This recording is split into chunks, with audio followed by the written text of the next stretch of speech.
This is the Relevant Podcast.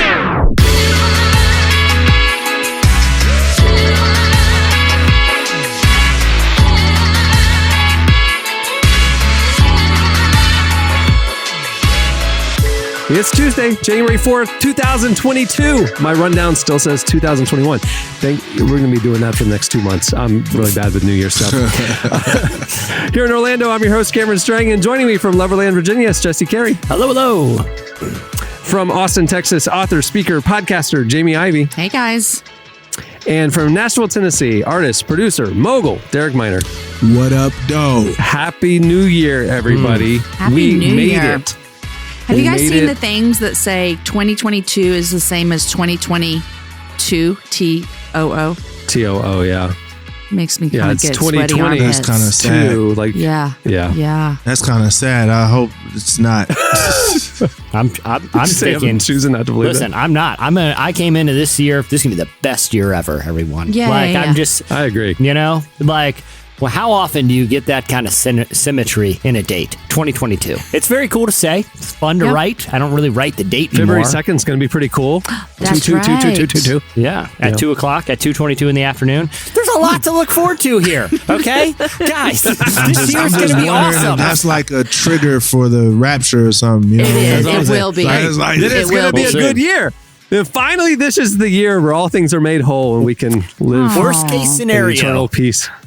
The very worst case scenario, this will be a year that at a specific minute you can write 2022 2 p.m.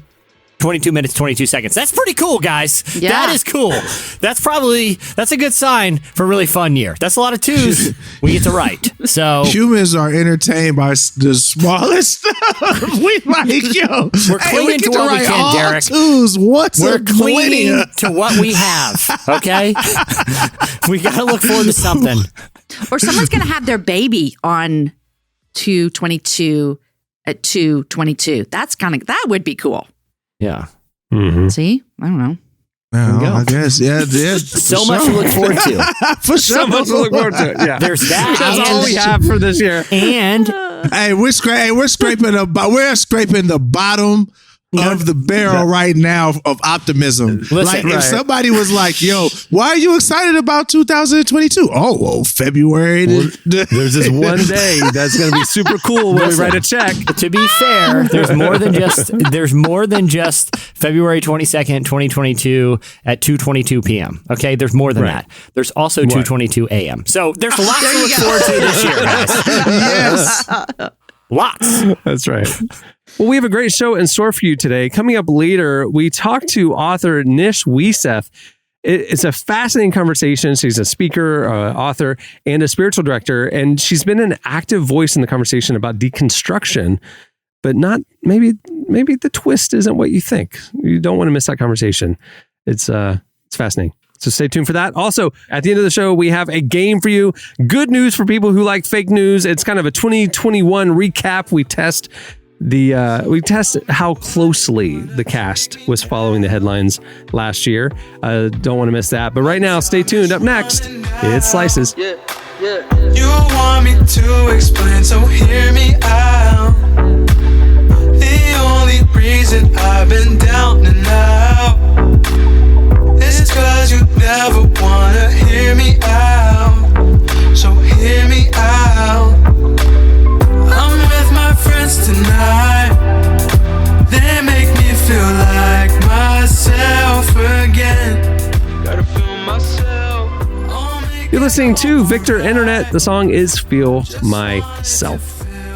Well, today's show is brought to you by BetterHelp.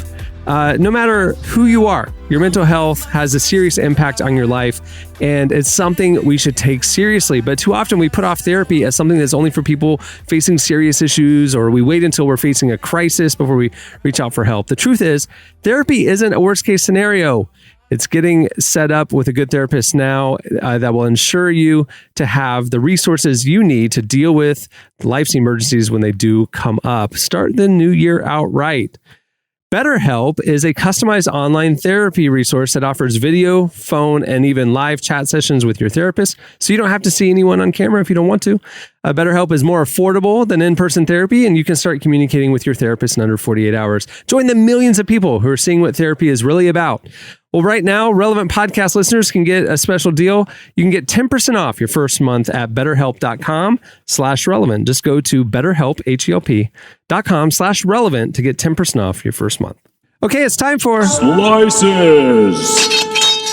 kicking off the new year right. Jesse, what do you have this week for Slices? All right, guys. You know, we are called to be a peculiar people and let no unwholesome talk leave our lips. And that's my one of my resolutions for this year. No unwholesome talk. And data is showing that this is a resolution that a lot of people should probably consider making this year because the pandemic has changed the way we speak. And I feel like, especially for our audience, we keep this pod safe for the little ears out there. So this is important information for them to know, because the Wall Street Journal did a really interesting piece this past week about how the language that we use has changed since the start of the pandemic in 2019. And what they have found Can you believe 2019 was 3 years ago? Oh my gosh. Well, at least you said, hey, Jamie, thank you for saying, oh my gosh, there. There you go. Because the research shows that there's a pretty high likelihood you would have used another word there, because there has been a dramatic increase in the amount of profanity that Americans have been using since the start of the pandemic. Now, they used a couple different methodologies. So one looked at the use of explicit words, kind of the standard 4-letter bad words we're not supposed to say.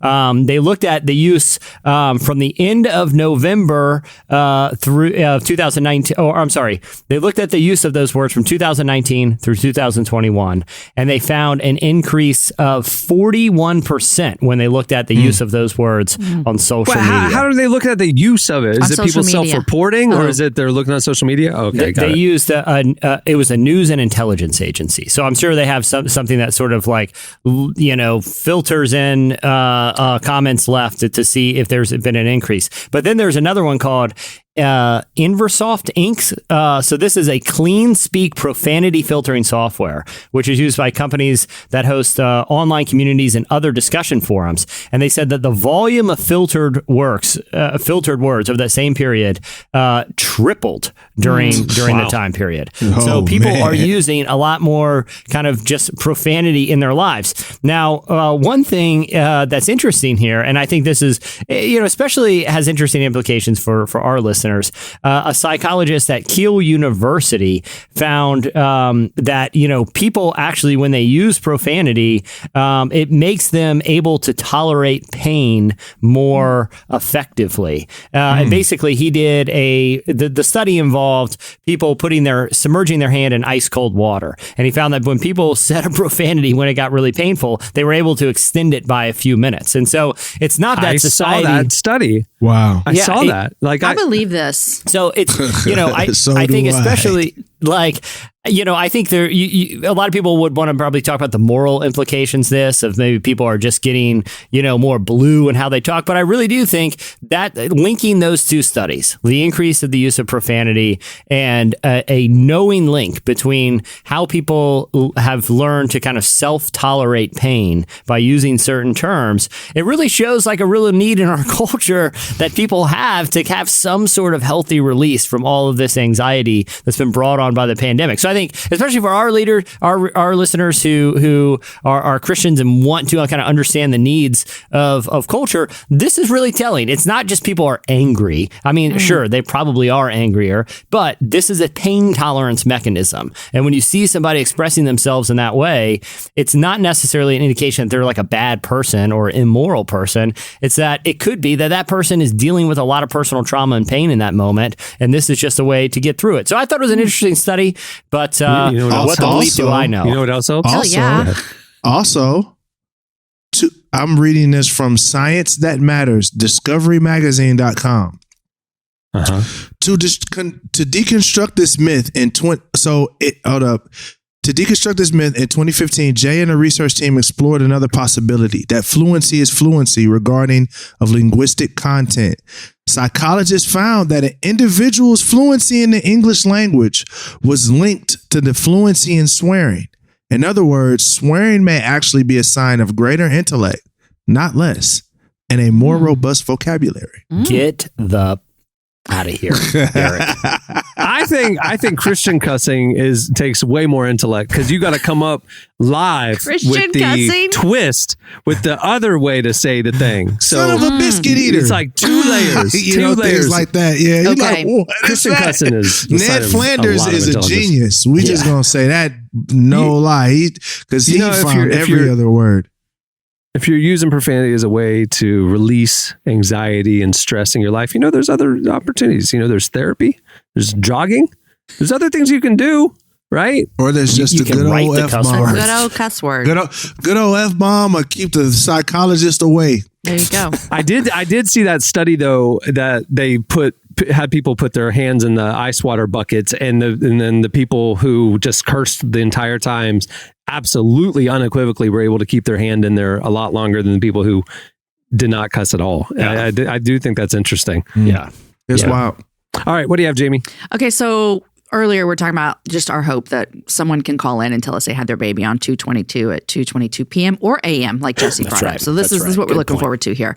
But recently, back in December of last year, 2021. Okay, get this. Are you ready? A woman had her baby in her car. We've heard of this before. This isn't the first time we've heard of a woman having a baby in a car, right? Right. She was in a Tesla in the passenger seat, and her husband was in the driver's seat, but he needed to tend to his woman. So he put it on automatic. That car drove them to the hospital while he Oh yeah. helped his wife deliver their baby girl in the front seat of their Tesla. Oh, wow. Yeah.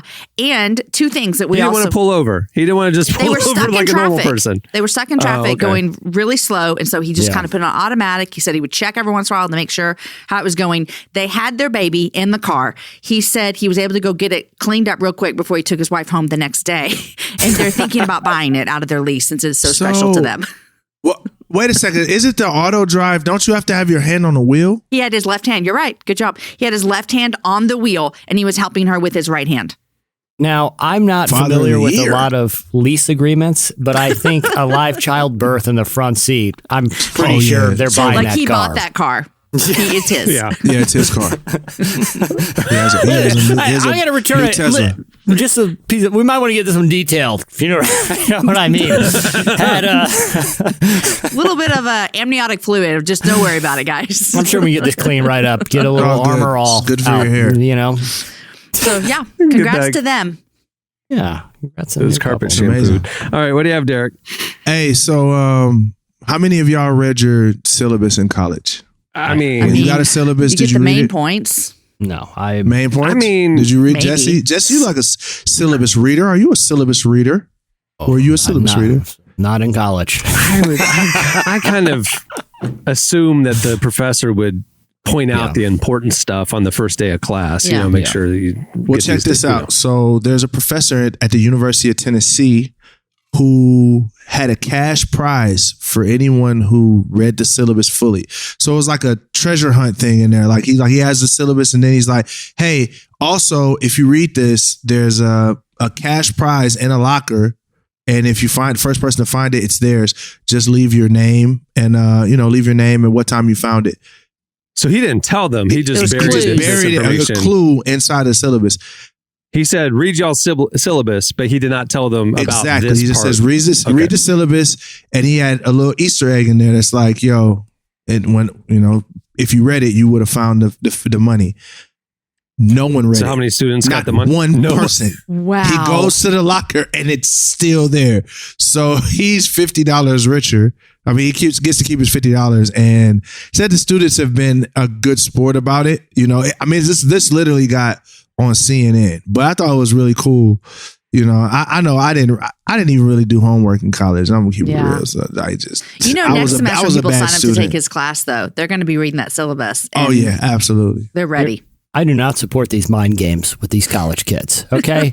For one, why do you need a syllabus? Okay. If I'm taking a humanities class, like I got it. I show up, learn about humanities. Why do I need to read some long document for my professor's vanity here? Okay. The syllabus should be one sentence. Learn humanities this semester. The syllabus It tells breaks you when down your tests are, like the assignments percentage and of your tests. grade. Yeah. It should be pretty intuitive. And expectations for the class. I mean, My expectations are to learn humanities 101. Jesse, let me ask you this. Do you read, when you have like an IKEA thing to put together, do you read the instructions or do you just start going? Straight to the garbage. You said straight to the garbage? You don't even get like a... I had a feeling you would. All You would those be there. screws just laying out everywhere. I'll figure it out. I'll take a couple shortcuts Do too. not I'm gonna take sit the long in a way. chair at Jesse Carey's house. Are you the one that when you're done, you have extra screws, you don't know where they go? Got a whole drawer full. I make my own projects with them. I got Allen wrenches for days, y'all. This man that's what I Jesse, figured. the whole living room living on a prayer right now.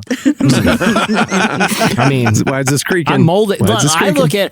looked at them like Legos. I combine pieces of IKEA furniture. You would not believe the stuff I'm making. I'm freestyling. There's two types of Lego people in the world, and the first Lego movie identified it. It's the people who create, like, out of their imagination, and there's the people who are letter of the law, dot the I's, cross the T's, follow the instructions. There's a proper way of doing Legos. I am of the latter. So I am very much a read the instructions, follow the instructions person. Jesse, I know for a fact, is a wing it, figure it out, get it pretty close, and move on kind of a guy. Exactly. So. Because the thing with it's like I can look at the picture, I can see what it's supposed to look like. If you haven't seen my Right. enhanced version, let me take a stab at this. Okay, I'm not doing anything that can't be undone here. So you're the nailed it of Legos, in other words. Yep. It's Exactly. like, it's just good enough Nailed is it good of enough. Yeah. Exactly. Don't let perfect be the enemy of just fine. Okay, like everything's just fine here. All right, I don't need to be perfect. All right, these aren't going to the IKEA showroom. Okay, So instead of the Millennium Falcon, it's like the Millennium Chicken or something. Like it's like one of the wings are shorter than the other Doodles ones. from Chick-fil-A. Right, doodles. Again, if I want to see a The picture, Millennium Derek, Doodles. if I want a picture of a Millennium Falcon, I can just Google it on my phone. It's about 1 million are going to come up. If I want to see an invention that came out of my mind with pieces of the Millennium Falcon, it's 101, baby. It's like an NFT. It's like one of those gorilla NFTs. Batman is hanging on the side of the Millennium Falcon wing. I'm combining franchises. I got the Marvel, DC, universe. I got a couple that are like knockoff Lego brands that I'm jamming in there. There's no rules that don't apply here. Oh, man. All right. Well, that'll do it for Slices. Stay tuned. Up next, Nish Weiseth joins us. Trouble come your way, I see you hit your feet now. All humanity will see that there's a peak. Why thought you had control, you see it ain't that easy. Stop trying to be God, release, I'll set you free. See, I never let your side and you should know this. This just had to go this way to get you focused. Never wanna see you down, it brings me pain, but I never walked away. You know my love is all for you, baby. All three, all me, nothing new, baby. Ay, don't try and play. You're listening to One Day. The song is Love for You. Well, this week we're launching a new limited content series called New You. This is how we're starting out the year. It's an 8-week series that'll help equip you to start off 2022 in the best mental, spiritual, and emotional health of your life. The series is presented by our friends at UHSM, and every week we'll be speaking with leaders and experts on ways we can be healthier in spirit, mind, and body. We'll post new articles every Tuesday and Thursday at relevantmagazine.com. And also, we will have a special segment each Tuesday here on the podcast where you'll hear the conversations that are part of the series. Well, our guest this week is Nish Weiseth. She's an author, speaker, and spiritual director. She's been an active voice in the conversation around deconstruction, entering into an important dialogue about spiritual beliefs. As deconstruction talks have grown wider and wider over the last few years, we thought it was important to sit down and discuss what deconstruction actually looks like, how it can be used to help grow your faith, and why so many people are deconstructing now. Here's our conversation with Nish Weiseth.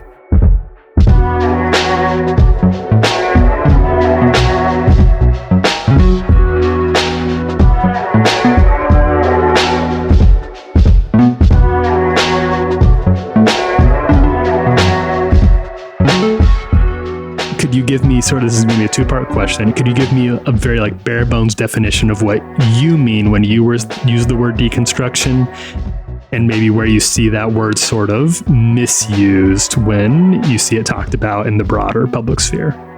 Deconstruction, as I have come to know it through my work and through study and through history and looking at people's experiences, I've used this example before that it's like the game Kerplunk.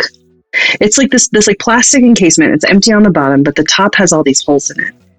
And you put a bunch of straws through the holes, okay? And then you pour a bunch of marbles on top, okay?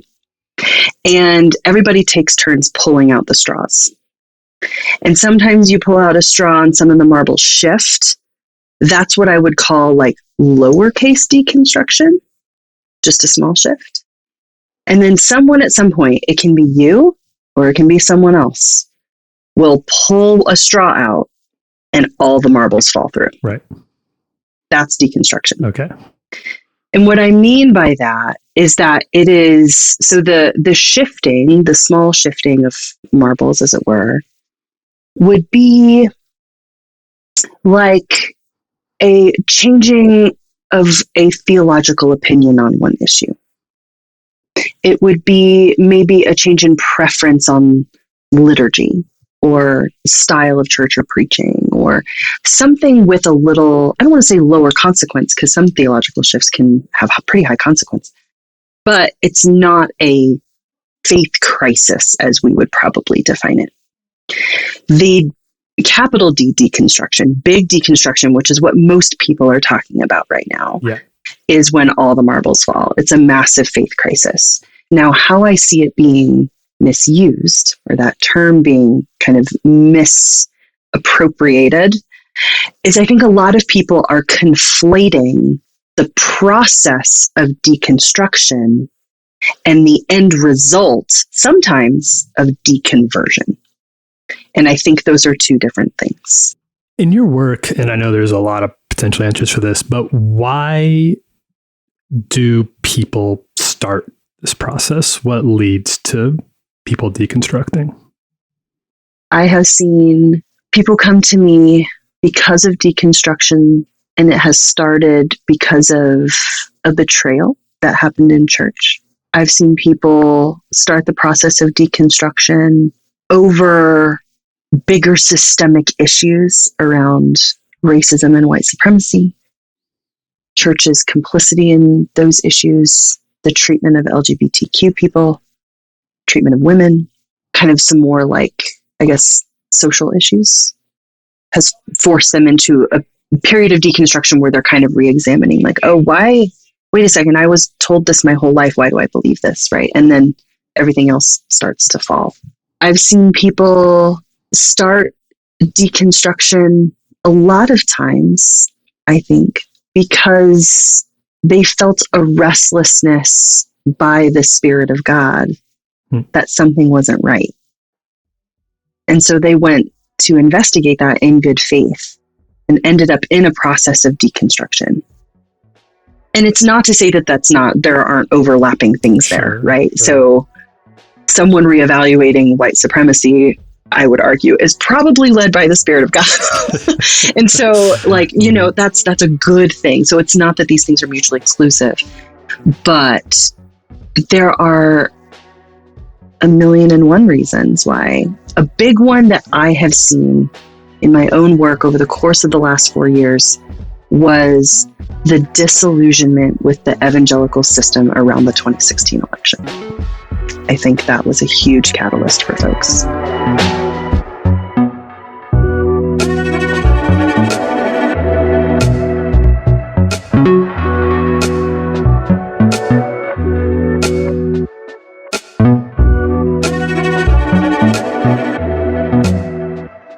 It seems to me that this is something that this process could be something that people who read this, listen to this, could be going through without even really knowing there's a name for it, or that there's that this is a process that. So what broadly speaking, what are some signs that people can look for in their own spiritual life, in their social life, in their cultural experience that would be a sign that maybe you should be paying attention? This could be a process that would be worth paying attention to and taking on seriously and deliberately. I think a deep sense of confusion and unrest, internal and unrest in one's spirit and soul, is an indicator. I think when someone brings up either a social issue, theological issue, that all of a sudden you feel yourself kind of squirm and tense up, you sense tension, is probably an indicator. And again, not necessarily indicator of big faith crisis deconstruction, but that something is left unresolved that maybe needs some examining, right? Because like we said, that's deconstruction. It's just an examining of one's faith. And so anything that you think would cause you to pause and look and examine and be curious is an indicator that deconstruction of any kind, of any, intensity might be on the precipice, if that makes sense, or on the threshold. In your experience or personal experience or your work, Richard Rohr, at least in his writing about this, talks about that period of reconstruction that can follow deconstruction. And in his mind, this is a pretty strictly demarcated season, or at least it was at the time. I don't know that that's still the case. But that process isn't talked about as much, has not really had the same sort of cultural renaissance that we've seen with deconstruction. Do you have any wisdom about what that process can look like, or how to best go about that? Is it just as simple as I didn't believe this and now I believe this? Sometimes it can. Sure. Sometimes it can look like just a shift in belief. But I think one of the questions around deconstruction is, if I were to have a faith, if there's even anything to hang on to here, right? So you're at the end of deconstruction, you've dismantled it all, you've taken stock of everything, and then you're left with all of this stuff. Now it's time to figure out, well, how the heck am I going to put this back together in a way that makes sense? Yeah. The first question that I ask people is, what do you want? What do you want it to look like? I know I'll get a lot of pushback on that, but I think we need to get in the habit of asking ourselves that question, because when I do ask that question, most people respond with, I want to feel a deep connection with God, when they want to reconstruct or build back, right? And that is a God-given desire. It is. And so that's a good place to start. It's like, okay, you want a deep connection with God. Okay, so let's think through, what's the context of your life? What does this look like? What is your thoughts on church? And then you start kind of going through all of the things that you dismantled and go, okay, what would a deep connection with God look like with the things that I can hold to be true? And then you start to build from there. And it's going to look different for everybody. Some people, it's going to look like a denominational shift. Some people, it's going to look like just a shift in one area of theology. And for some, it's going to, rare, but some, it's going to look pretty similar to what they came from. Because that's what feels comfortable. And they took stock of everything and said, oh, okay, I understand. And I know where I came from. And I understand why I got here. Feel okay about it. I'm going to move into kind of building this back. In the same way that deconstruction is very personal, so is reconstruction. And it has to start with whatever God-given desires are in our hearts and in our spirits.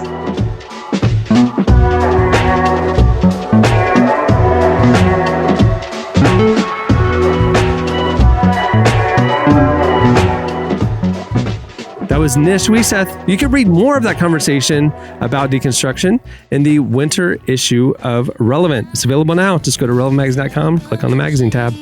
It's right there for free. Don't miss it. Okay, stay tuned. Up next, it's our first game of 2022. Is it ever gonna change? Am I gonna feel this way forever? Are you gonna be around for me to count on, count on?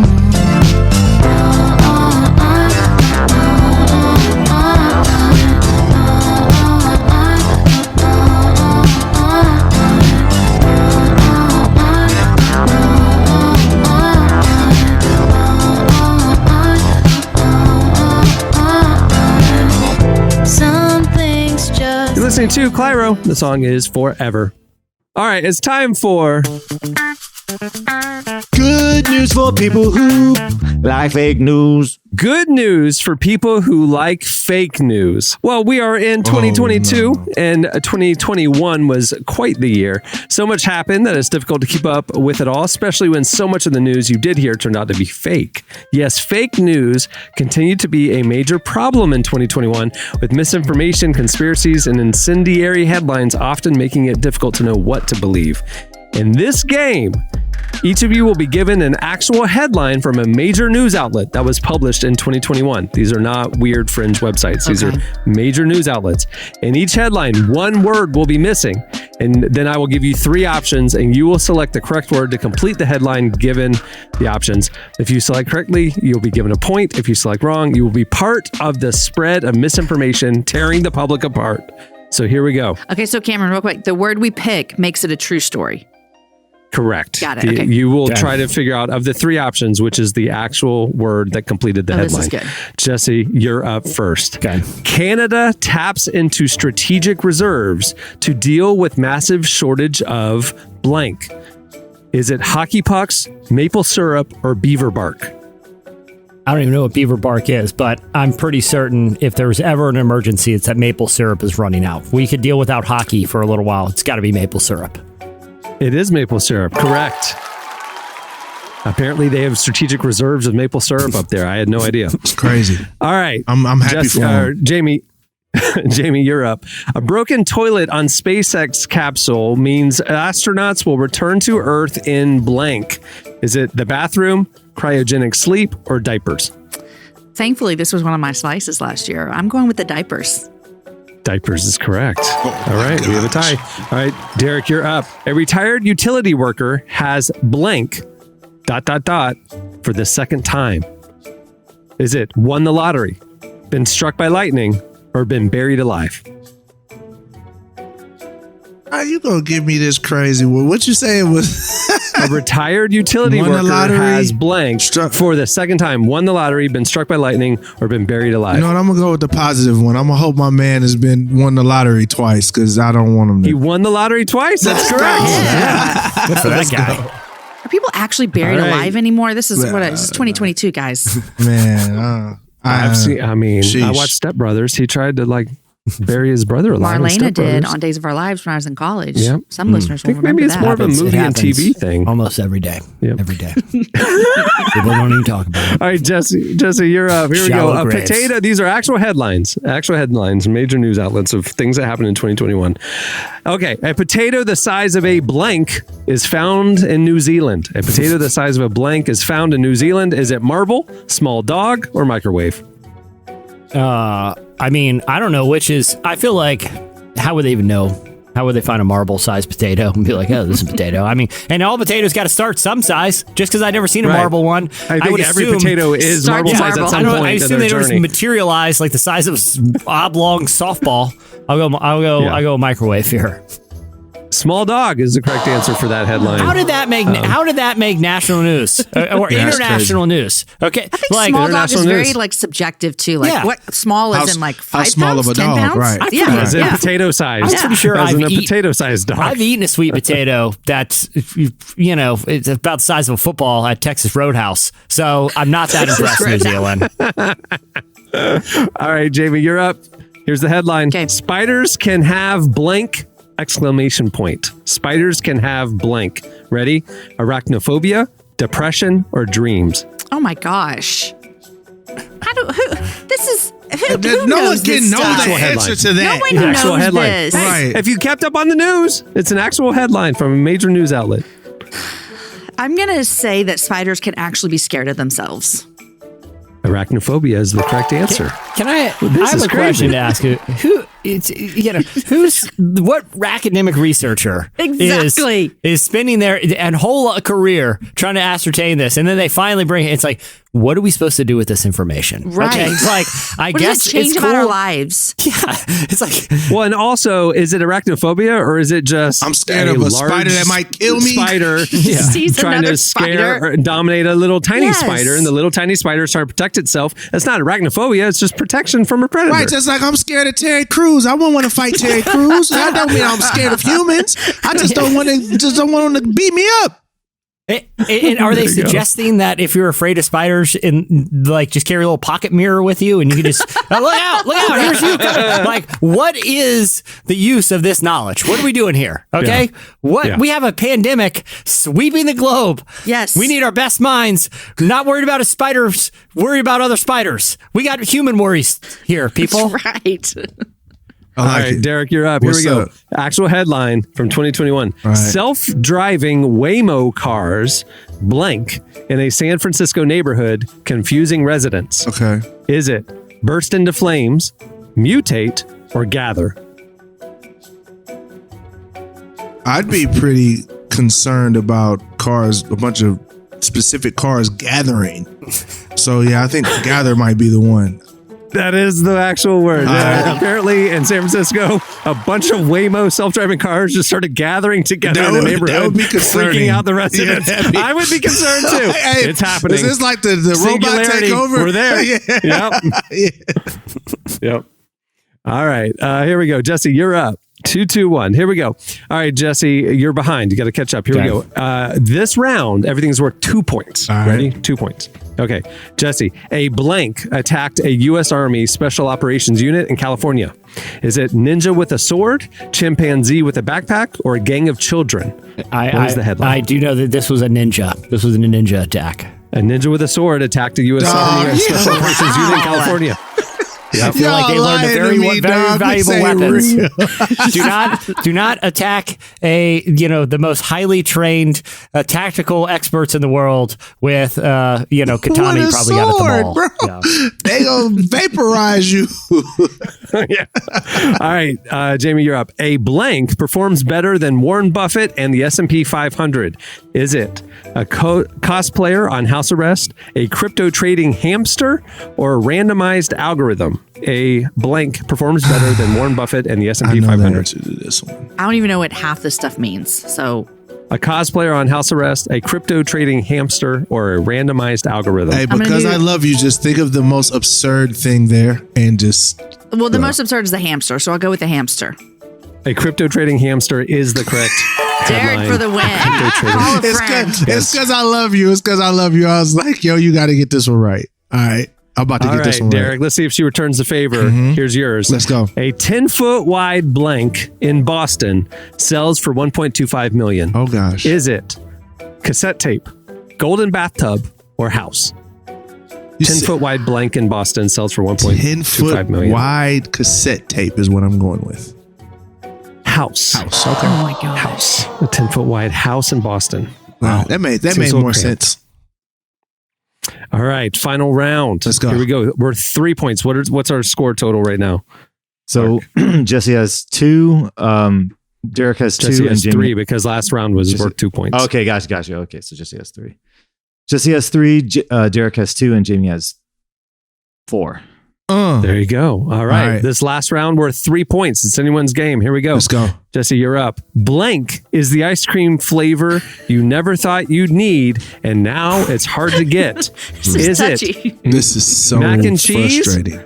Tabasco, or ranch dressing is the ice cream flavor you never thought you need, and now it's hard to get. Well, talking about ice cream only psychos would eat, I'm probably going to go ranch dressing here. That seems the most plausible. Mac and cheese is the actual headline. Mac and cheese ice cream flavor. I'm good. You can't get it because it's disgusting. I'm gonna pass. All right, Jamie, you're up. Actually, if you get this, Jamie, then you take it home. So here we go. No pressure. A small Florida town accidentally sold its blank for $55,000. Is it high school, water tower, or property deed? A small Florida town accidentally sold its blank for $55,000. I'm going to go that they accidentally sold their property deed. Water tower. The town didn't mean to sell its water tower. Somebody snatched it up. Let's get it. Time for me to win it. Derek, you can win with this one. Here we go. I'm ready to win it. Balloon Boy parents blank by Colorado governor for 2009 hoax. One more time, you said Balloon Boy? Balloon Boy is in quotes. Yeah. Okay. Balloon Boy parents blank by Colorado governor for 2009 hoax. Is it commemorated, denounced, or pardoned? Balloon Boy is Parents. one of these. Oh, the parents of the Balloon Boy. Yeah. Were blanked by the Colorado governor for the 2009 hoax. Commemorated, denounced, or pardoned? Pardoned. That is correct. You win the game. Good job, I was Darren. just thinking, it's You funny. paid more attention in 2021 than anybody else. Hey, I was just having a conversation about that Balloon Boy thing. You guys remember that? They were No, I watching- don't. I have So- no clue what you're talking about. Just I being was honest. But they were pardoned, so they must have done something I bad. I was just talking to somebody about this weekend. It was back in like 10 years ago. It was one of those 2009. moments where everyone was watching, turn on cable news at the same time. And there was like this like weather balloon type of thing that was just like this static shot of it floating over the desert. And these two parents were like, hey, my like 5-year-old kid is in there floating away. And the nation watched enraptured by what will happen to Balloon Boy, only to find out after it landed, and this was on TV, and like fire departments come rushing up. There's no kid in there. Turned out he was just taking a nap. And I don't know, it was kind of blurry whether the parents did this for some sort of publicity thing or if the kid would, if they just lost track of him. Good to know. But it makes me wonder, though, that was like 11 years ago. Are you telling me they've been in like prison since then? That seems like pretty harsh. Why are they just pardoning these people now? Like, Balloon Boy's come and gone. I think we've moved past it, but maybe they just got expunged. That's the actually record. frustrating because if they have been in jail, this kid has not had their parents.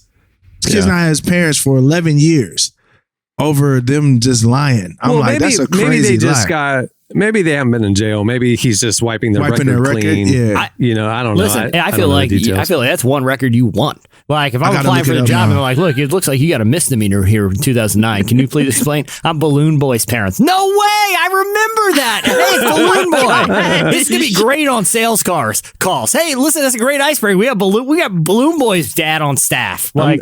Yeah, it's like, hey, we already last month we hired David after dentist dad. Now we got Balloon Boy's dad. The last one, if there was a need for a tiebreaker, was octopuses blank fish, sometimes for no apparent reason. Do you remember that one? I remember that headline. No. Scientists found out that octopuses or octopi randomly would punch fish for no reason. As the fish would go by, it just like could punch it. They found that out in 2021. It was a record. Good work, y'all. guys. Good work. We have They did do some time, but it was they purged their record. Is what happened. Balloon Boy parents. Again, that's one you want on the record. That's a cool cry. And two, so science. So we dedicate all this time to find out. So science can be like, hey, octopus are just kind of jerks, man. They just like they are like the drunk guy at the end of the bar. Afraid of spiders and octopi. So wait, they're just sucker punching other marine life. Fish. Oh, yeah. Yeah. All right. Well, that'll do it for Good news for people who like fake news. Cameron, I got to tell you one more thing real quick. I just looked up an article about the Balloon Boy.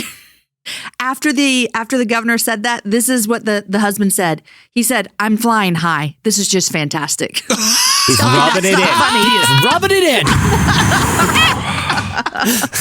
Just for that dad joke, he needs to get that thing put back on his record. I don't want to burst anyone's bubbles, but I am flying high right now. That guy is amazing. I want to have a back to beer. I know he curses. He definitely curses for sure. Yeah. He's absolutely Just to relieve anxiety. Yeah. Well, before we wrap it, many thanks to Nish Weiseth for joining us today. Make sure to check out our full conversation about deconstruction with her and others in the winter issue of Relevant. You can find it at relevantmagazine.com. Just click on the magazine tab. Some good stuff. You'll also find pieces with like Shad, Lin-Manuel Miranda, Andrew Garfield, Kirsten Powers. Some great stuff. It's chock full. Go check it out. And help us spread word. Share some of the articles, post about it, get word out. All right. Also, make sure to head over to relevantstore.com. Every Friday, we're posting new apparel, accessories, podcast fan stuff, and also it's the exclusive place to get our brand new print edition of Relevant, our annual print edition.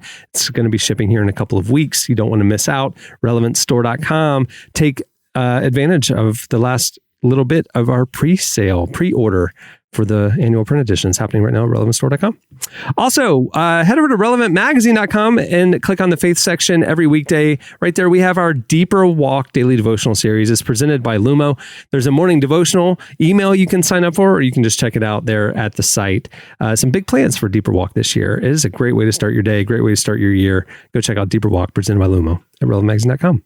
Also, hey, if you like the show, help get word out. Wherever you listen to it, Apple, Spotify, wherever, go rate it and review the show. It helps the algorithm. And we love seeing the feedback. Go check it out. Okay, on that note, we will wrap it up. I'm Cameron Strang. I'm Jesse Carey. I'm Jamie Ivey. I'm Derek Miner, the winner.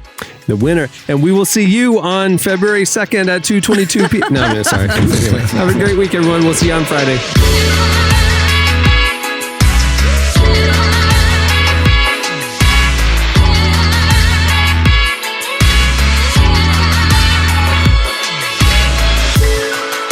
Thanks for listening to the Relevant Podcast. Check out our features, interviews, and news updates every day at relevantmagazine.com. And make sure to follow Relevant on Facebook, Twitter, and Instagram for the latest. For more great podcasts, browse the shows on the Relevant Podcast Network, which you can find at our site. And while you're there, don't miss the all-new era of Relevant Magazine. A new issue releases every other month at relevantmagazine.com.